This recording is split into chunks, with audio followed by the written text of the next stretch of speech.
kelompok Syiah Alawid itu minta tolong kepada pemerintah Israel untuk mengebom posisi pasukan-pasukan pasukan-pasukannya HTS ini, Hayat Al-Tahrir ini. Kenapa? Karena begini. Jadi sekarang tadinya kan kita tahu pemerintah Suriah, terutama ketika di bawah pemerintahan Bashar al-Assad ini kan memberikan karpet merah kepada Iran untuk menyalurkan senjata ke arah Hamas dan kepada Hezbollah gitu ya. Bahkan membuat beberapa penyimpanan persenjataan Iran maupun pos-pos militer dan jenderal-jenderal Iran itu untuk bergerak di wilayah Suriah. Nah, tetapi sekarang ketika 2 hari ini terjadi pembantaian terhadap Syiah Alawid ini, suku Alawid ini. Nah, sekarang mereka itu dalam kondisi ketakutan yang sangat berat gitu, sampai akhirnya meminta kepada Israel supaya Israel mengirimkan pesawat pembomnya untuk mengebom posisi-posisi militer, posisi-posisinya si pemerintah Al-Jolani ini gitu. Ortodoks Yunani, dari Roma Katolik maupun dari Kristen Armenia. Udah tinggal 2% Pak Paul. Jadi memang Al-Jolani dan Al-Qaeda ini caranya untuk menyingkirkan orang Kristen ini adalah dengan melakukan persekusi dan pembunuhan Pak Paul gitu. Gila ya ini orang ya.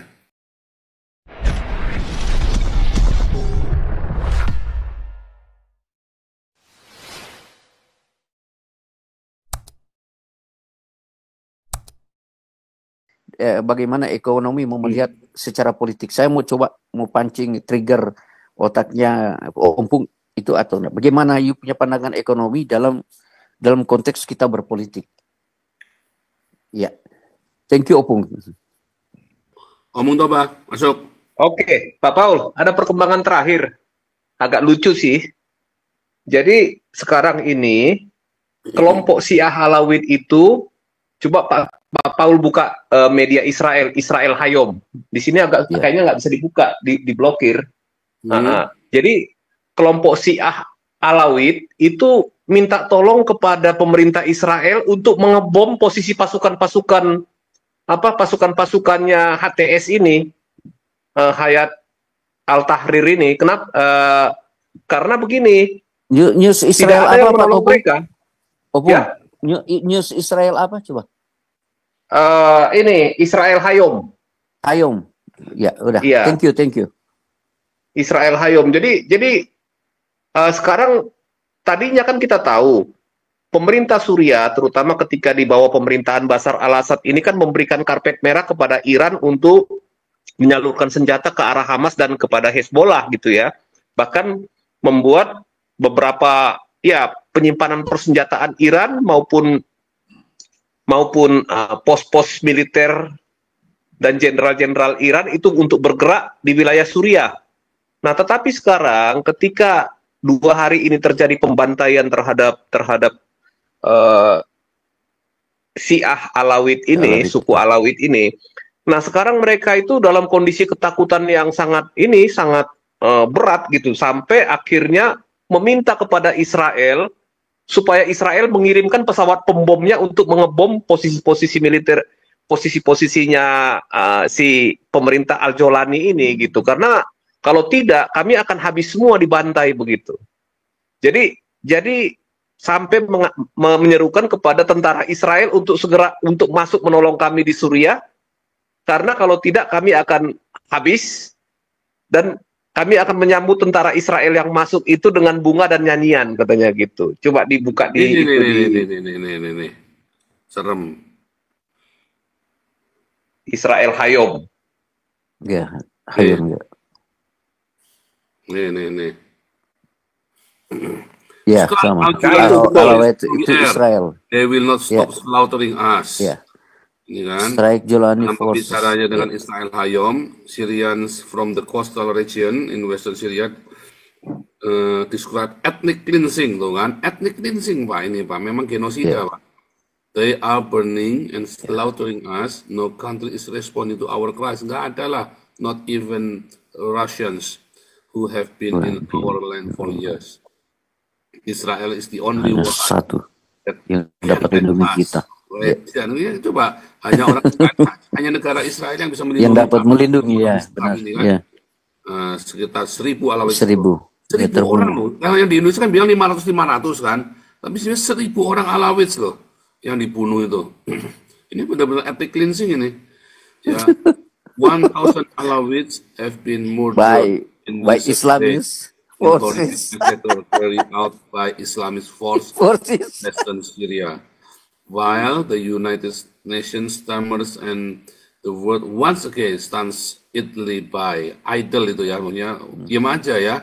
The regime in the Damascus is attempting to project an image of control and has announced the formation of an investigative committee into attack carried out by its own forces. Alawites who spoke with Israel Hayom are calling on Israel to strike the ruling militia and are distancing themselves from Assad regime. Meanwhile, a security official from Syrian's coastal region claimed last night that remnants of the Assad regime are receiving indirect assistance from Iran and that foreign elements are seeking to exploit the situation to provide logistical and media support to the militants. The Syrian government's committee is dismissed by us. This is not what will satisfy us.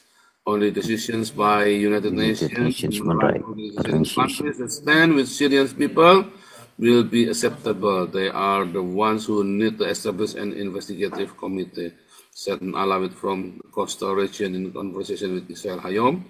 He had lived in a village near Tartus and fled with his children to the city to escape the massacres. Al-Julani and his group are failing to govern, but they won't admit it and are trying to shirk responsibility. Kasihan ya.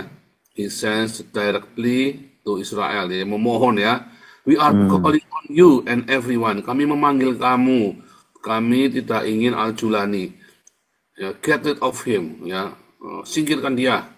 When we decided to hold protest to overthrow Al-Julani regime, they raised their weapons and opened fire on demonstrators.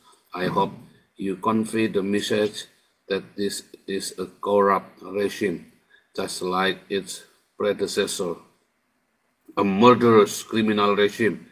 It must not survive. Tapi katanya orang-orang Syria, 6 juta orang Syria yang di Eropa, malah katanya si Assad yang regime ini. Gimana nih, bingung ya.